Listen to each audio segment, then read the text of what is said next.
अस्सलामुअलैकुम, आप देख रहे हैं समा। मैं हूं सिद्रा मीर और मैं हूं सबा शेख। बुलेटिन का बाकायदा आगाज करेंगे इस अहम खबर से।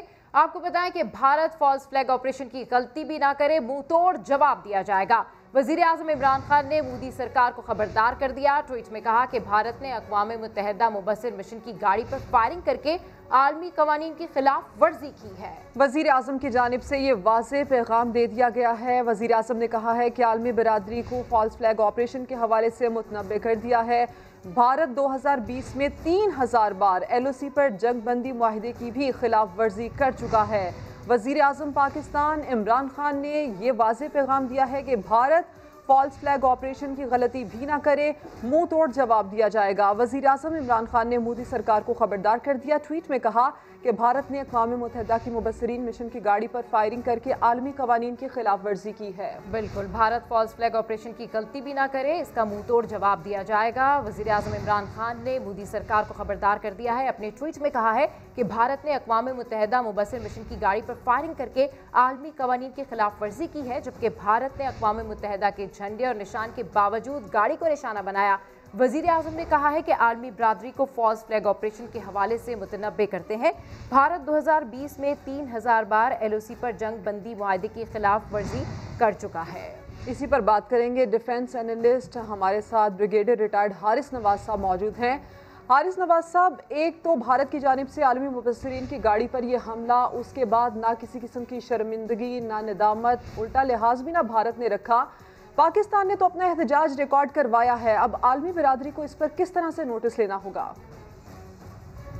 देखें, ये एक बहुत ही खतरनाक सिचुएशन है। अगर आपने देखा हो तो पहले फॉरेन मिनिस्टर पाकिस्तान ने अबू धाबी में बड़ा क्लियर दुनिया को वार्न की थी कि इन्हें फॉल्स फ्लैग ऑपरेशन करना चाहता है और हमें मालूम है क्या उनकी प्लानिंग और हम पूरी तरह तैयार हैं। आज प्राइम मिनिस्टर ने अगर ये बात की, इसका मतलब ये खबर बिल्कुल ठीक है। हमारी इंटेलिजेंसी दुनिया में नंबर 1 मानी जाती है और उनके इंडिया क्या सोचता है, क्या करना चाहता है, क्या मूव करता है, हमें वो भी पता चल जाता है।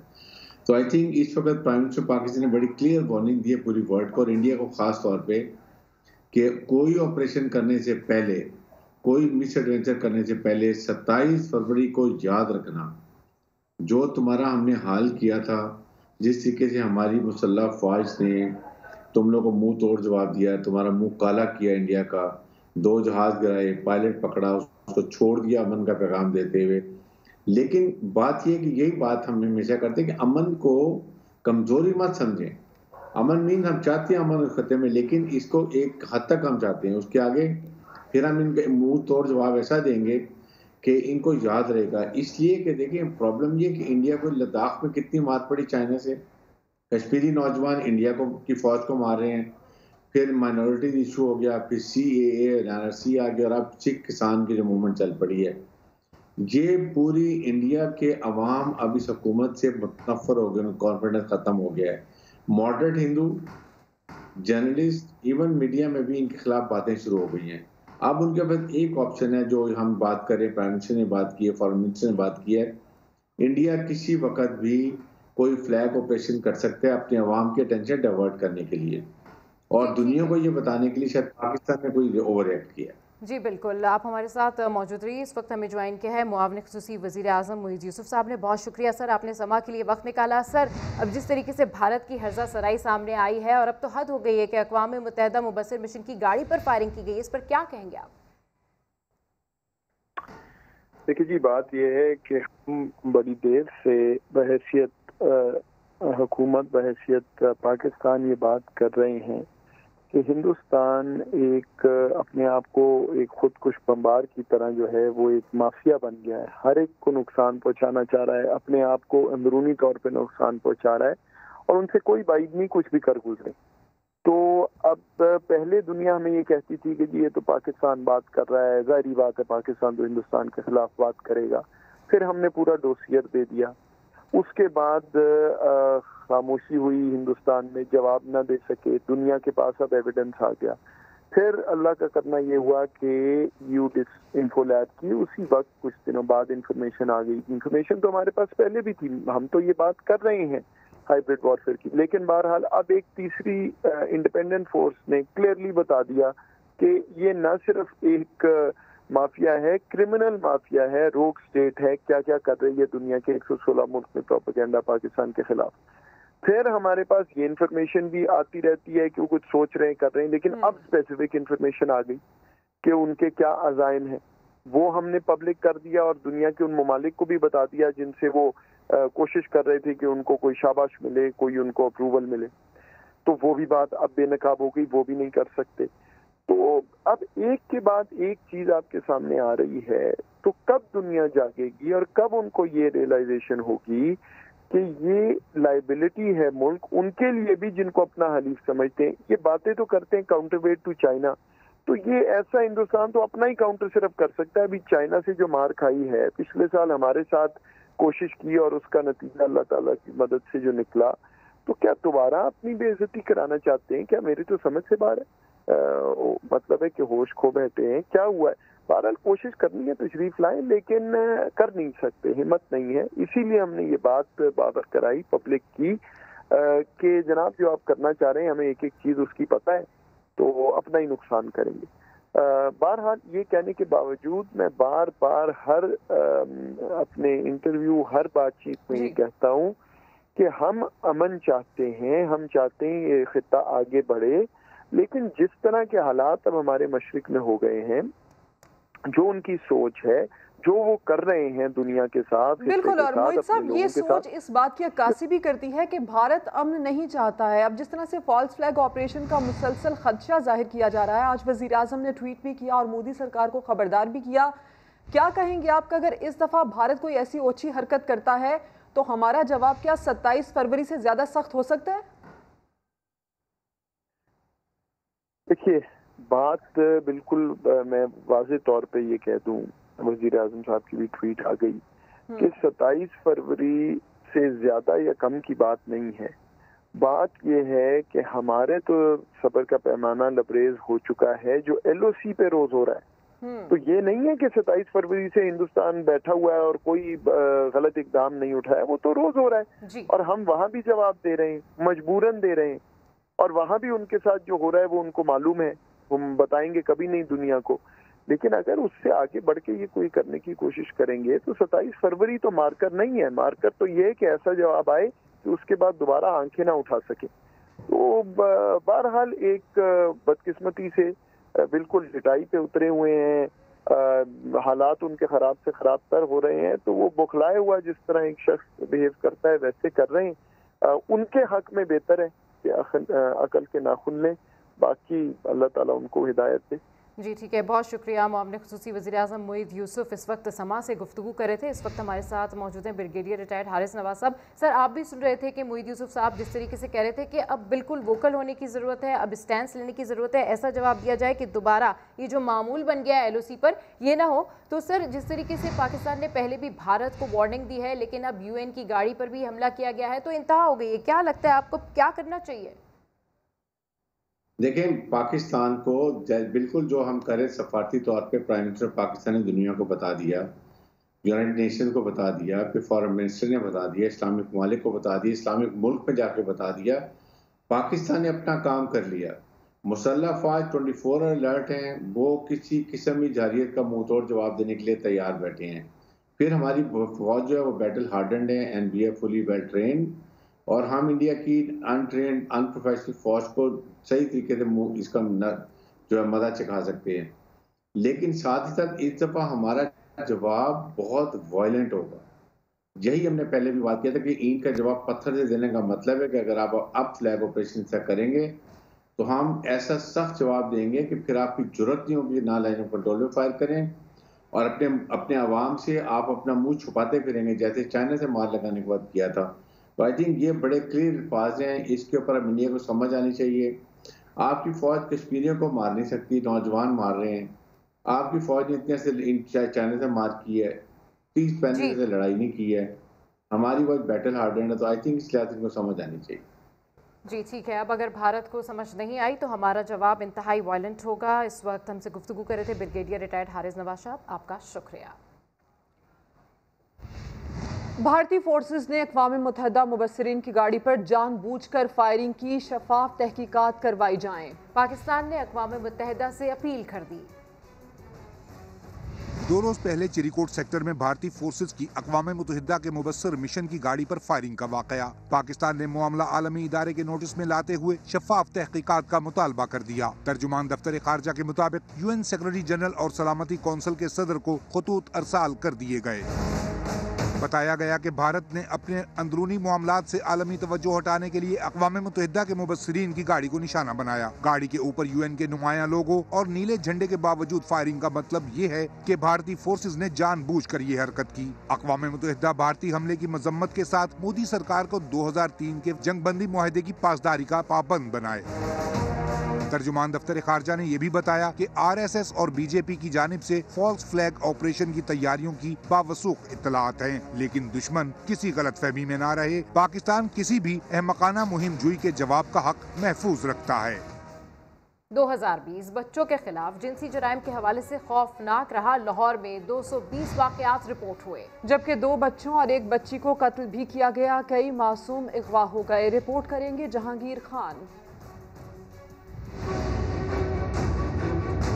बच्चों के अगवा, ज्यादती और कत्ल के पै दर पे वाकयात मुस्तकबिल के मामार अनजाने खौफ में मुब्तला हो गए। घर वाले कहते हैं कि किसी दूसरे से चीज़ नहीं लेनी, कि अपना ध्यान जाना है और किसी दूसरे से कुछ खाने पीने का कुछ नहीं लेना। हमें सिक्योरिटी चाहिए, हमें बाहर आते जाते डर लगता है। कोई गली महफूज है ना इलाका, जिनसी दरिंदे हर जगह मौजूद हैं। आबादी के लिहाज से सबसे बड़े सूबे का सबसे बड़ा शहर बच्चों के लिए रोज बरोज गैर महफूज होता जा रहा है। रवा साल में बच्चों पर क्या क़यामत ढाई गई, आइए आपको बताते हैं। आदादो शुमार के मुताबिक साल के दौरान 124 बच्चे बदफेली का निशाना बने, 2 को कत्ल कर दिया गया। 96 बच्चियां जिनसी दरिंदगी की भेंट चढ़ी, 1 को ज्यादती के बाद मौत के घाट उतार दिया गया। बच्चों के अगवा के 350 वाकयात पुलिस रिकॉर्ड का हिस्सा बने। लापता होने वाले 61 बच्चों का ताहाल कोई सुराग न मिल सका। बच्चों के अगवा की वारदातों में लाहौर पंजाब का सबसे खतरनाक शहर रहा। वालिदैन बच्चों के साथ होने वाले जराइम की रोकथाम के लिए संजीदा इकदाम चाहते हैं। खबरों में सुनते हैं कि हालात ख़राब हैं बहुत ही ज़्यादा, तो इसलिए बच्चों को ना अकेला नहीं जाने देते। हुकूमत को चाहिए कि कुछ न इसके लिए सोचें। बच्चों के अगवा, कत्ल और दीगर जिनसी जराइम में मुलव्वस मुल्जिमान की अक्सरियत कौन है और जिम्मेदार इदारे बच्चों के तहफ़्फ़ुज़ के हवाले से क्या राय रखते हैं, ये भी जानते हैं। ना बच्चियों सेफ है ना बच्चे सेफ हैं, तो लड़का और लड़की के इसमें कोई डिस्क्रिमिनेशन नहीं रह गया है। छोटे बच्चों के साथ स्पेशली, क्योंकि उनको ल्योर इन करना, उनको पहलाना फुसलाना आसान होता है और ये बहुत करीबी ही होते हैं हमेशा से, या तो नेबर्स या रिलेटिव्स।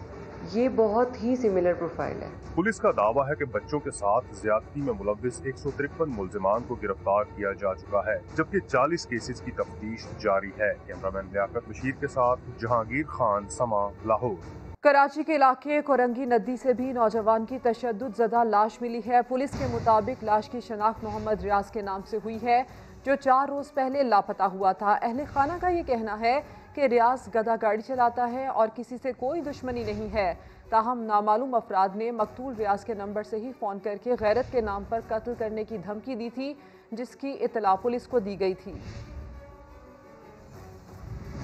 रोशनियों के शहर कराची में बेशतर मुकामात पर स्ट्रीट लाइट्स नहीं जलती, जिसका स्ट्रीट क्रिमिनल्स भरपूर फायदा उठाते हैं। यही नहीं, अंधेरे की वजह से हादसात भी होते हैं। हमारे नुमाइंदे यासिर हुसैन ने एक जायजा लिया है, आइए आपको दिखाते हैं।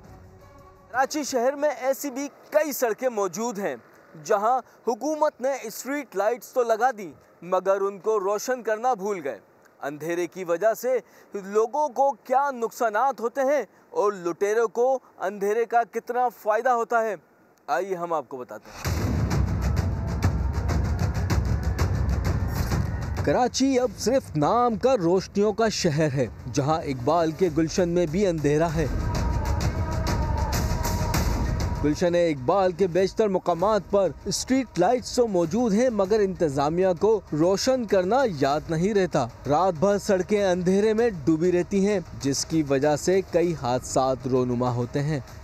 गुज़िश्ता 1-2 दिन पहले ही यहाँ पे हमारे एक एरिया में जो एक वारदात हुई है, वो भी स्ट्रीट लाइट ना होने की वजह से हुई है। स्ट्रीट लाइट्स रोशन ना होने की वजह से लुटेरों की चांदनी हो जाती है। मलीर का हाल ये है कि अंधेरे की वजह से गश्त करने वाले पुलिस एहलकार भी नाकों तक महदूद हो जाते हैं और स्ट्रीट क्रिमिनल्स के लिए मैदान साफ हो जाता है। लुटेरों को भी बहुत मौका मिलता है, जहाँ जहाँ अंधेरा हमें मिलता है वहाँ लुटेरे पीछे लगते हैं, मौके का फ़ायदा उठाते हैं, जिससे हमें बहुत ज़्यादा नुकसानात होते हैं। लसबेला का इलाका भी क्रिमिनल्स का अड्डा बन चुका है, जहां शोपीस के तौर पर सड़कों पर लगे बरकी चिरागों में रोशनी नहीं। लोग मगरिब के बाद निकलने में बहुत एहतियात करते हैं। आप भी अंधेरी सड़क पर से गुजरते वक्त बहुत एहतियात करें, कहीं अंधेरे की वजह से आप भी किसी हादसे का शिकार ना हो जाएं। कैमरामैन फरहान यूसुफ के साथ यासिर हुसैन, समा, कराची। दूसरी जानिब लाहौर डिफेंस में पूछगछ के दौरान लड़की आपे से बाहर हो गई। पुलिस एहलकारों से बदकलामी की, थप्पड़ भी मारे। वाक़े का सीसीपीओ ने नोटिस लेते हुए रिपोर्ट तलब कर ली, ताहम लड़की की गिरफ्तारी अमल में नहीं आई है। फैसलाबाद के वकील एजाज ज़राई के कत्ल में सक्खर पुलिस मुलविस निकली। पुलिस की आला तहकीकाती कमेटी ने एसएसपी सक्खर इरफान समो और डीएसपी को जिम्मेदार करार दे दिया। फैसलाबाद के वकील एजाज आराई के मुबैना अगवा और गैर कानूनी हिरासत में कत्ल का केस सिंध पुलिस की आला तहकीकाती रिपोर्ट ने कर दिया एसएसपी को बेनकाब। एसएसपी सक्खर इरफान समो और साबिक डीएसपी मसूद मेहर को जिम्मेदार करार दे दिया। रिपोर्ट के मुताबिक एसएसपी इरफान समो, साबिक डीएसपी मसूद मेहर और दिगर एहलकार वकील की हलाकत में बराह रास्त मुलविस हैं। एजाज आराई एडवोकेट की मौत पन्नू आकिल में पुलिस के निजी टॉर्चर सेल में हुई। मरकजी मुल्ज़म अभी भी हमारे आज़ाद हैं, हमें डरा रहे हैं, धमका रहे हैं। तो मेरी यही अपील है वज़ीर आज़म पाकिस्तान से, वज़ीर आला पंजाब से कि हमें इंसाफ दिलाया जाए। हमारे मरकजी मुल्ज़म जो असल मुल्ज़म हैं उनको गिरफ्तार किया जाए और उनको सख्त से सख्त सजा दिलवाई जाए। रिपोर्ट में ये भी इंकशाफ किया गया है कि एजाज आराई का अपनी मां शमीम बेगम से जायदाद का तनाज़ा था, जबकि शमीम बेगम का मरकजी मुल्जिम मियां असद उंधड़ से गहरे ताल्लुकात थे। इसलिए पुलिस ने सब कुछ मियां असद उंधड़ के कहने पर किया। डीआईजी नईम शेख ने इरफान समो के खिलाफ महकमा SNGAD और वफाकी एस्टेब्लिशमेंट डिवीजन को रेफरेंस भेजने की भी सिफारिश की है। साथ ही रिपोर्टर साहिल जोगी के साथ उस्मान सिद्दीकी, समा, सक्खर।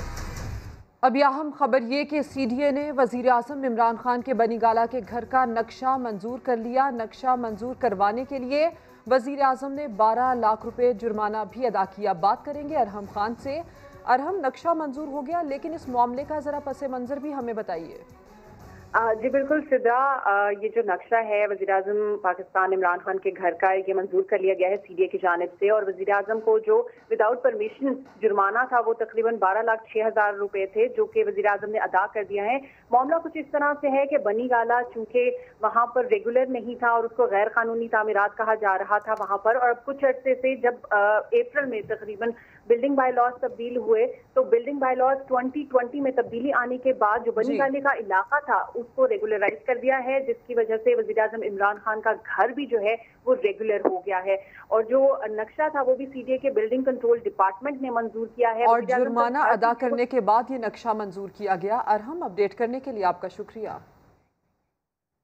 2 वजारतें एक से वादे। शेख रशीद साहब जब वजीर रेलवे बने, अवाम और मुलाजमीन दोनों से बड़े वादे किए। कुछ ऐसे ही वादे वज़ीर दाखिला बनते ही किए हैं।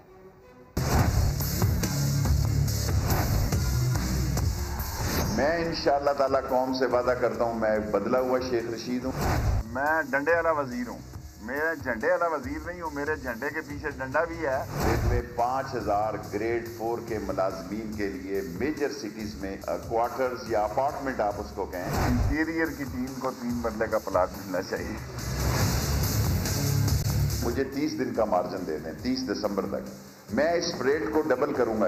100 दिन के अंदर अंदर इंशाल्लाह आप देखेंगे 100 दिन के अंदर अंदर दाखिला में तब्दीली होगी। 32 रेलवे स्टेशन हम अपग्रेड करने का फैसला कर रहे हैं और पहला शनाख्ती कार्ड मुफ्त जारी होगा। ये मेरा वादा है आप लोगों के साथ। किमाड़ी से लेके पेशावर तक, दर्रे तक 160 की स्पीड से ट्रेन चलाई जाएगी। तमाम तहसीलों में ID ऑफिस जो है, शनाख्ती कार्ड दफ्तर खोल दिए जाएंगे। Thank you very much. Thank you very much.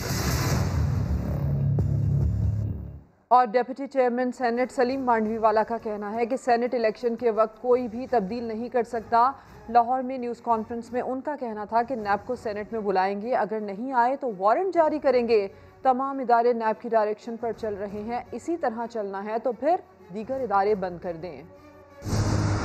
सब चोर डाकू नहीं है। आप ये जनरल स्टेटमेंट ना दिया करें। अगर आपके पास कोई प्रूफ है तो आप प्लीज उसके खिलाफ एक्शन लें। सारे इदारे बंद कर दें और नैब को इंचार्ज बना दें हर चीज का, क्योंकि ये इदारे सब अब नैब की डायरेक्शन पे चल रहे हैं, तो इनकी अपनी एंटिटी खत्म हो गई। This is a failure of political parties for not bringing तरमीम इन द नैब ऑर्डिनेंस। तहरीक की जरूरत नहीं है, वारंट इशू होंगे चेयरमैन नैब की। गिरफ्तारी के नहीं टू बी प्रोड्यूस। सेनेट का इलेक्शन टाइम पे होगा, उसको कोई चेंज नहीं कर सकता। एक तरीके से चेंज हो सकते हैं कि आप कॉन्स्टिट्यूशनल अमेंडमेंट लाएं। ये पॉलिटिकल पार्टीज का डिसीजन है और अगर वो डिसाइड करते हैं कि हमने इस्तीफे देने हैं, उनको कोई रोक नहीं सकता। स्वाति साहब मेरे कोलीग भी हैं, मेरे दोस्त भी हैं, अगर वो समझते हैं कि ये सही है जरूर देंगे बांटें। मरियम नवाज को बॉक्सिंग का चैलेंज। फिरदौस आशिक अवान ने बॉक्सर मोहम्मद आमिर की फरमाइश पर मुक्का लहरा दिया। लाहौर में प्रेस कॉन्फ्रेंस के दौरान क्या दिलचस्प मुकालमा हुआ, देखते हैं दानियाल उमर की इस रिपोर्ट में।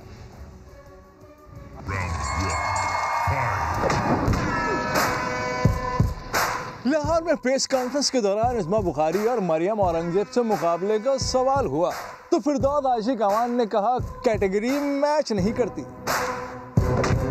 अव्वल और दो हैं, ये बेचारियां पाउंड फॉर पाउंड की कैटेगरी में आती नहीं है, ये तो पहले पंच पे नॉकआउट हो जाएंगी। ब्रायलर मुर्गियां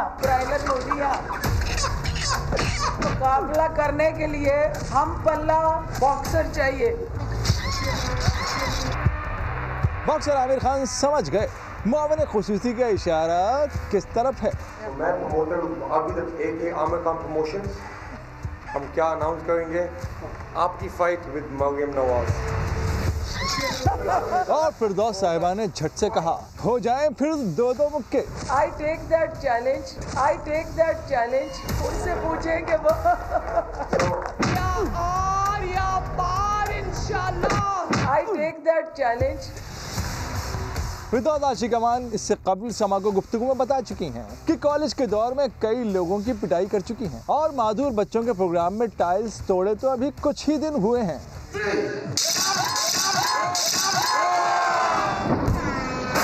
सिर्फ इतना ही नहीं, क्रिकेट वो खेल सकती हैं, फुटबॉल को हिट कर सकती हैं और तो और गाना भी गा सकती हैं। दानियाल उमर, समा, लाहौर। जाग उठा है सारा वतन साथियों। और अब खेल से अच्छी खबर नहीं है। बैटिंग फेल, बॉलर्स नाकाम, सिर्फ मैच ही नहीं सीरीज भी हाथ से गई। दूसरे T20 में कीवीज ने पाकिस्तान को आउट क्लास कर दिया। सर्दी है तो क्या हुआ, ये दिलकशी और रनाई तो फिर नहीं मिलेगी। दथिया गली में सयाहों ने रौनक लगा ली। 24 बरस का कमाल व्हील चेयर पर मौसम एंजॉय करने पहुंच गया। इस हवाले से रिपोर्ट कर रहे हैं आतिफ कयूम। खूबसूरत मनाजिर और बर्फपाश पहाड़, नथिया गली का हुस्न उरूज पर सयाहों का खूब हल्ला गुल्ला। कोई बर्फ से खेल रहा है तो कोई जिप लाइन के मजे ले रहा है। मौसम का लुत्फ उठाने 24 बरस का कमाल खान भी व्हील चेयर पर नथिया गली चला आया। हसीन मनाजिर की तस्वीर बनाई, घोड़सवारी की, बर्फ के गोले मारे। यहाँ पे एंजॉय कर रहे हैं। नीचे आए हैं, यहाँ से थोड़ा हर्डल्स थी तो कज़न वगैरह सब साथ थे, हम आगे नीचे वैसे तो बहुत एंजॉय कर रहे हैं। अभी यहाँ पे स्नो के साथ खेल रहे हैं। सयाह बर्फ पर स्लाइडिंग कर रहे हैं, सेल्फियां भी बना रहे हैं। हम लोग पहले नीचे गए हुए थे, हम लोगों ने वो स्कीइंग की, फिर जिप लाइन की और अभी हम जाएंगे यहाँ पे नीचे ही पार्क में चिकन टिक्का बनाने। शदीद बर्फबारी में जबकि चलना भी इंतहाई मुश्किल हो गया है, लेकिन इसके बावजूद सयाहों की आमद का सिलसिला रुकने का नाम ही नहीं ले रहा। कोयटा में पारा -2, लेकिन चटोरे कहाँ रुकते हैं। प्रिंस रोड की फूड स्ट्रीट पहुंचकर गर्मा गर्म खाने एंजॉय कर रहे हैं। खानों में क्या क्या है और सबसे ज्यादा क्या ऑर्डर किया जा रहा है, जानते हैं नूरुल आरिफीन से। बताइए नूर। अजी कोयटा के शहरी सर्द मौसम में संडे को फंडे बनाने के लिए बड़ी तादाद में घरों से बाहर निकले हुए। इस वक्त मैं शहर की मारूफ फूड स्ट्रीट प्रिंस रोड पर मौजूद हूँ, जहाँ पर मनचले अपने दोस्तों के हमरा मौसम को एंजॉय करने के लिए बलोची सज्जी, टिक्के, कबाब और दीगर खानों से महजूज हो रहे हैं। इस वक्त हमारे साथ एक शहरी मौजूद है, आइए उनसे जानते हैं वो मौसम को कैसे एंजॉय कर रहे हैं। कुछ यारों दोस्तों के साथ निकले खाना खाने के लिए, तो यहाँ पे बहुत बेहतरीन मुबारक फूड है।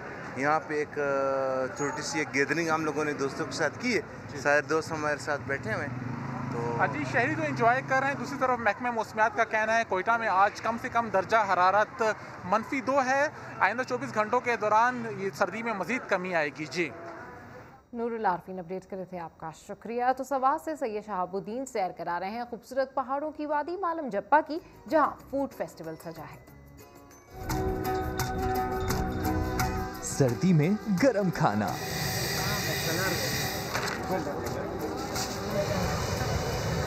म्यूजिक और नाच गाना,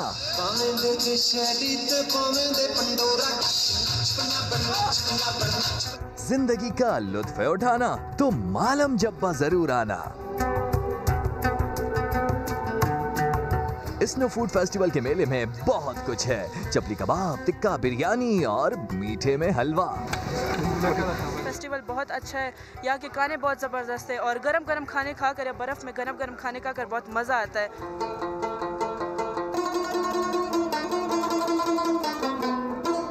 मैं यहाँ पे आया, मैंने सोचा कि चलो नज़ारों के साथ साथ लोगों को इस म्यूज़िक के साथ भी एंटरटेन करूँ। सिर्फ यही नहीं, सयाहों के लिए मज़ीद इवेंट्स भी प्लान किए जा रहे हैं। सवात की हसीन वादी में आने वालों का वापस जाने का दिल नहीं करता। कैमरामैन फरजंद अली के साथ सैयद शहाबुद्दीन, समा सवात। आगे बढ़ते हुए अहम खबर आपको कराची से दें, जहां स्पार्को रोड पर वाक़े घर में सिलेंडर धमाका हुआ है, जिसके बाद घर में आग लग गई है। मजीद जानते हैं समा कराची के ब्यूरो चीफ फैसल शकील से। जी फैसल शकील, अपडेट कीजिए, किसी किस्म का कोई जानी नुकसान तो नहीं हुआ, कोई जख्मी तो नहीं है, रेस्क्यू का अमल शुरू कर दिया गया है? जी बिल्कुल, ये स्पार्को रोड है, यहाँ पर वाकई एक बिल्डिंग में जो है वो धमाका हुआ है, एक छोटा सा सिलेंडर का धमाका इसको बताया जा रहा है, और उसके बाद जो है वो फ्लैट में जो है वो आग लग गई है। इस आग लगने के नतीजे में फ्लैट में मौजूद लोग थे, उन्हें जो है वो रेस्क्यू किया जा रहा है। फायर ब्रिगेड की 2 गाड़ियां जो है वो मौके पर रवाना कर दी गई हैं। ये कोई अली काजमी अपार्टमेंट है, इसके करीब ये बिल्डिंग है जिसमें जो है वो ये धमाका हुआ है। तो अभी फायर ब्रिगेड और रेस्क्यू टीमें मौके पर पहुंची है। ये रिहायशी इमारत है, इसमें बताया जा रहा है कि सिलेंडर जो है इब्तदाई तौर पर ये इत्तला है कि सिलेंडर फटा है, जिसके बाद जो है वो फ्लैट में आग लगी है। जी ठीक है, फैसल शकील अपडेट करें, आपका शुक्रिया। आपको बताएं कि मीरपुर खास के शहरियों का बड़ा मुतालबा पूरा हुआ। मेहरान एक्सप्रेस को 9 माह की बंदिश के बाद बहाल कर दिया गया। रिपोर्ट करेंगे सलमान अहमद। 9 महीने बाद मेहरान एक्सप्रेस दोबारा ट्रैक पर आ गई। मेहरान एक्सप्रेस को कोरोना वायरस के बाइस रवां साल 25 मार्च को बंद किया गया था। कराची और मीरपुर खास वाया हैदराबाद जो ट्रेनें हैं उनकी बहाली की क्या सूरत हाल होगी, क्योंकि ये वो रूट है कि जिसने हमेशा रेलवे को न सिर्फ फ़ायदा दिया है बल्कि अवाम उन नास के लिए इंतहाई ज़रूरी है। मेहरान एक्सप्रेस की बहाली पर मुसाफिरों ने भी खुशी का इजहार किया। ट्रेन खुली है वापस, तो ये थोड़ा हम लोग रिलैक्स हैं कि ट्रेन मतलब सेफ है बहुत ना। एक तो ये सस्ता है आम ट्रांसपोर्ट से, इसमें सहूलतें ज़्यादा हैं, और ये तकरीबन शहर के बीच में, बाकी ट्रांसपोर्ट तो शहर से बाहर है। मेहरान एक्सप्रेस का तो इफ्तिताह हो गया, लेकिन जब डीएस रेलवे से सर्कुलर रेलवे से होने वाले खसारे का सवाल हुआ तो इधर उधर की बातें करने लगे। बहुत से शोबे हैं मुल्क में, पुलिस हो गई, बहुत से और मैं नाम लेता हूँ, क्या वो आपको पैसे कमा के दे रही है? ये भी एक ऐसी शोबा है जिसमें आपको इन्वेस्टमेंट करनी पड़ेगी। हुकूमत पाकिस्तान कर रही है, बड़ी खुशी से हुकूमत की इन्वेस्टमेंट है, इसको हम लॉस क्यों समझ रहे हैं? मेहरान एक्सप्रेस 10 बोगियों पर मुश्तमिल है, जिसमें 734 मुसाफिरों की गुंजाइश है। कैमरामैन मोहसिन अली के साथ सलमान अहमद, समा कराची। बुलेटिन से फिलहाल इतना ही, एक ब्रेक के बाद हाजिर होंगे हेडलाइंस के साथ। आप देखते रहिए समा।